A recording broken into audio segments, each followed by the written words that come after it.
سلسلہ کیا ہے؟ کل ہے. سلسلہ حق الیقین تک جاتا ہے. علم الیقین آپ کو ہر چیز عطا کیا گیا جاتا ہے. انتہا ہے قرب کی، حق الیقین کی. یہ یقین کامل تک آپ کو پہنچاتا ہے سلسلہ. اور عملیات جز کا نام ہے. تو تم لوگوں نے ہمارے سلسلے کو جزیات میں ڈالنے کی تو بڑی کوشش کی مگر ہو کچھ نہ سکا. تو جواب یہ ہے کہ عامل 1 گھنٹے کے اندر الحمدللہ اس سلسلے میں بنتا ہے. 1 گھنٹے کے اندر. کیا؟ اور عامل کامل بن کے بناؤں اس کو. گارنٹی کے ساتھ بول رہا ہوں. صرف 1 گھنٹہ. تحدیث نعمت ہے. جس کو بھی کہنا ہے 1 گھنٹہ بٹاؤں گا اس جنگل کے اندر عامل بنا کے چھوڑوں گا. اور عامل کچا نہیں، کامل. میرے شیخ کا عمل ہے. صرف 1 گھنٹہ. اور ایسا آدمی جس نے 2000 چلے بھی کاٹے ہو، میں صرف 1 چلہ کاٹے، وہ اعتراف کر کے نہیں گیا کہ ہاں یار یہ کچھ اور چیز ہے، تو میرے منہ پہ آ کے صاحب فن سے آزمایا ہے. جنہوں نے 10 سال چلے کاٹے وہ مان چکے کہ یار یہ کچھ اور ہے. جس نے پانی پیا ہوتا ہے نا تو اس کو لذتوں کا پتہ ہوتا ہے. اس کو کیا پتا جس نے صرف ایک کتاب پڑھ کے بولا کہ جی یہ ہو. تو بعض ہمارے شاگرد کہتے ہیں کہ جی اس میں کہتے ہیں اس میں 3 راز پوشیدہ ہے. ایک راز کہ صحابہ کی محبت دیکھو، سارا کا سارا مال لا کے اپنے حضور پہ قربان کر. اطاعت. دوسرا دیکھو کیا آپ علیہ السلام نے فرمایا حصہ استاد کا ثابت ہو گیا. شاگرد کا تو یہ کام ہے کہ سارا استاد کو دے دیں. یہاں تو چلو تمہارا تو ہم نے رکھا ہوا، کیا ٹینشن ہے. مگر اس سنت پر عمل کرنے کا ایک اصرار بتا رہا ہوں کہ جو اس پر مرتے دم تک رہے گا اس کا ہاتھ کبھی بند نہیں ہوگا. جس نے اس میں ڈنڈی ماری اس نے غیب کے رسم پہ مہر لگا دی. 1 روپے کی ڈنڈی مارنے والا اس نعمت سے محروم ہو جائے گا ہمیشہ کے لیے. مجھ پر یہ کیوں گلا؟ اب میں بتا رہا ہوں. جب میں نے بھی پہلا علاج کیا تھا تو میرے شیخ کو پتہ نہیں تھا.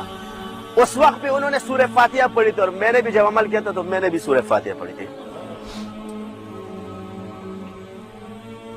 اب بتا رہا ہوں صحابہ نے بھی سورہ فاتحہ پڑھی تھی جب اس چیز کو کاٹا تھا، جنون کا علاج کیا تھا. اور میں نے بھی جس مجنون کا علاج کیا تھا میں نے بھی سورہ فاتحہ پڑھی تھی. میرے شیخ کو پتہ نہیں تھا.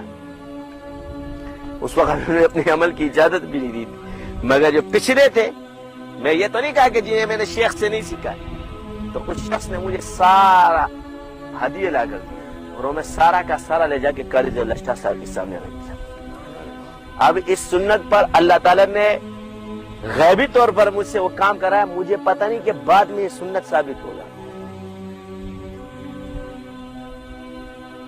تو شیخ نے جب اس ساری چیز میں چین وین سونے کی بھی تھی، پتہ نہیں کیا تھی، پیسے ویسے اور کپڑا سارا انہیں لا کے سارا کا سارا حضرت کو دی. ایک چیز بھی نہیں رکھی. رات کو مجھے شیخ نے فون کیا کل صبح تم پہنچو. میں آیا. حضرت نے کہا کہ اس میں آدھا تمہارا اور آدھا میرا، لہذا آدھا کیا، آدھا مجھے دیا، آدھا اپنے پاس رکھا. اس ادا سے اتنے خوش ہوئے کہ اس سنت کی برکت سے وہ عمل آج آپ لوگوں کو ملا جس نے وہ 35 سال کسی کو نہیں دیا. تو حضرت نے فرمایا اب مجھے اجازت مل گئی کہ میں تمہیں یہ عمل دوں. اور اپنے بھگاؤ مفتی تھا، نکلو میں تم لوگ ایسے گیا، نکلو. کوئی یہاں نہیں رہے گا، صرف یہ اور میں رہیں گے. اور مجھے طریقہ بتایا ہوتا یہ رات کو یہ عمل کرنا. میں نے اس وقت اتنے عمل کیا مگر میں اس کی تاثیر بتا رہا ہوں. اس ایک عمل کے گھنٹے میں مجھے ایسا لگا کہ یہ چیزیں مجھے اٹھا کے نیٹی چٹی میں پھینک دیں گے اور میرے اوسان ختم ہو گئے.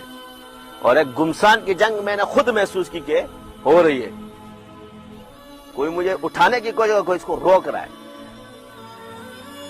تو اس حالت میں میں نے کہا بیٹا بھاگ جائے. یعنی ابھی میں نے 100 بھی نہیں پڑھے تھے. کیا میں نے کہا یہ عمل چھوڑ، یہ تیرے بس کا کام نہیں ہے. یہ تو بہت ڈینجر عمل ہو گیا، یہ تو بہت خطرناک ہے. اسی طرح میرے تو کبھی پھنسا نہیں، سے تو بہت ڈینجر ہوئی. تو اس وقت اللہ نے ایک دن میرے دل میں شہید ہو جائے گا نا زیادہ سے زیادہ. کیا کہ اللہ کا ذکر کرتے ہوئے شہید نہیں ہوگا؟ میں نے کہا یار یہ بات تو شہید ہی ہو جاؤں گا. پھر ڈٹ کے بیٹھ گیا، پورا عمل کر دیا. الحمدللہ. تو یہ سنت اس عمل کی برکت سے، سورہ فاتحہ کی برکت سے جو یہ آج تک ہمارے سلسلے میں جاری ہے. تم میں سے کس نے کیا ہے؟ کسی نے کیا ہے؟ ایک کسی عملیات کی کتاب میں ثابت کر دو، کسی سلسلے کی کتاب میں ثابت کر دو. میں نے آپ کو صحابہ کی سنت اور ادھر مطابقت ثابت کی.